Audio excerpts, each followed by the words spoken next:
Forager, Jessica Yellen, Dana Bash, and the chairman of the Senate Foreign Relations Committee, Democratic Senator Robert Menendez of the great state, the Garden State of New Jersey. Senator, let's make the assumption that this isn't going to work, or at least it stumbles a little bit.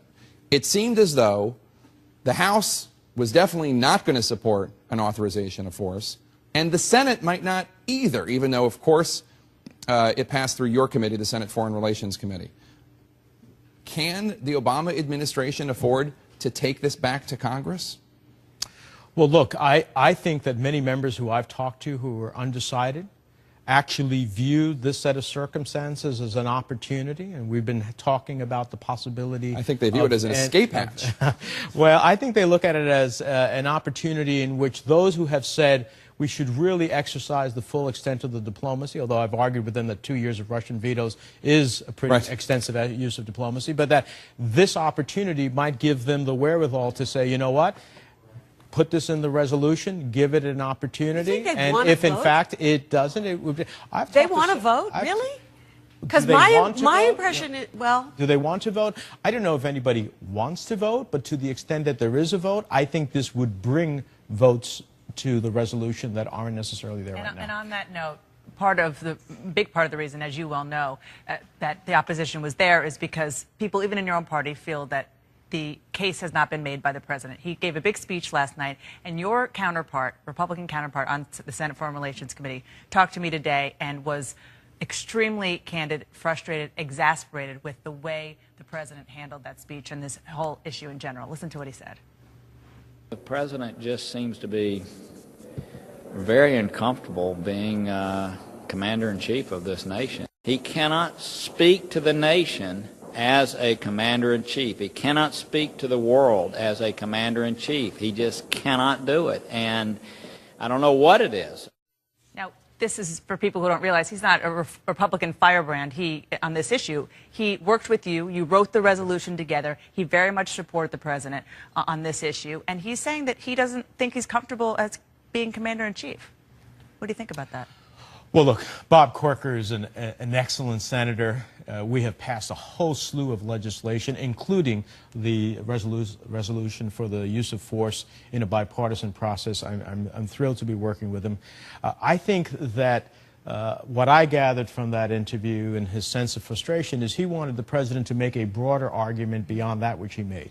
He wanted him to make, well, I do believe that where the president missed an opportunity in his address last night was to talk about some of the other consequences. For example, what does the Ayatollah in Iran think about our inability to enforce a red line, as we are telling him, do not pass that line as it relates to nuclear weapons? What does the dictator of North Korea think about our resolve as it relates to some of his nuclear process and a big cache of chemical weapons as well? I would have liked to have seen the president extended that and talked about the consequences. Security argument. I think he did make a national security argument. I think he could have expanded to the strategic importance that goes beyond Syria into other parts of the world, which are very dangerous for us as well. Senator, are you at all concerned about who's driving the president's policy? When you look at his first-term national security team, he seemed pretty decisive compared to this. But at that time, he had Secretary Clinton, he had Secretary Panetta,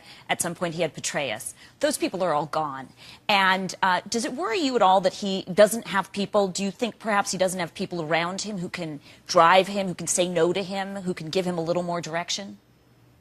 Look, the President of the United States is the one person who gets elected by all of us to make the decision. He's the one who holds the nuclear code. He's the one that makes decisions about the use of American forces. He can have a team around him that can make all the arguments in the world. He has to make the final decision. I think these are very capable people. You know what I'm very saying. But they're very forceful. John Kerry is not a shrinking violet.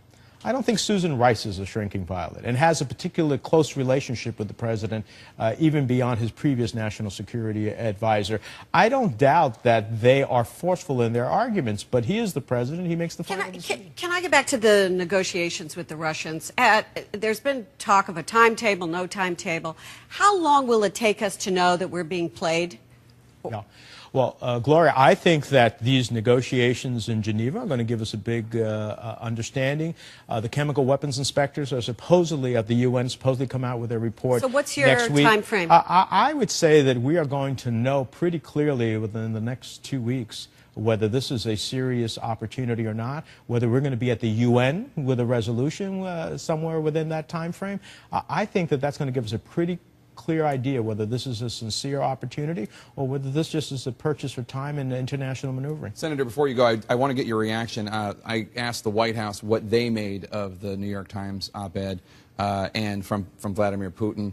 They did not express any feelings of nausea as you did. They, of course, are in the middle of negotiating. They must have a stronger stomach. Stronger stomachs. This is what they said, and this is a senior White House official saying that the op-ed indicates that Putin is now fully invested in Syria's chemical weapon disarmament. I said, well, what about saying that the rebels were behind the chemical weapons? What about the poke in the eye in American exceptionalism? And the official said, that's all irrelevant. Putin put this proposal forward, and he's now invested in it. That's good. That's the best possible reaction. He's fully invested in Syria's CW disarmament. That's potentially better than a military strike, which would deter and degrade but wouldn't get rid of all the chemical weapons. He now owns this. He has fully asserted ownership of it, and he needs to deliver. Now, that's good spin, but do you think that that's what this op-ed says? I am Vladimir Putin, and I own this process?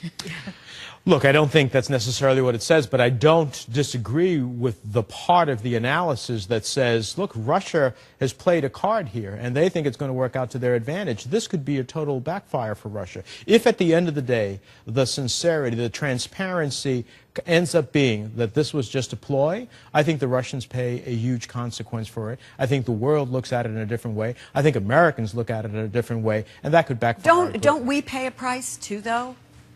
If it fails?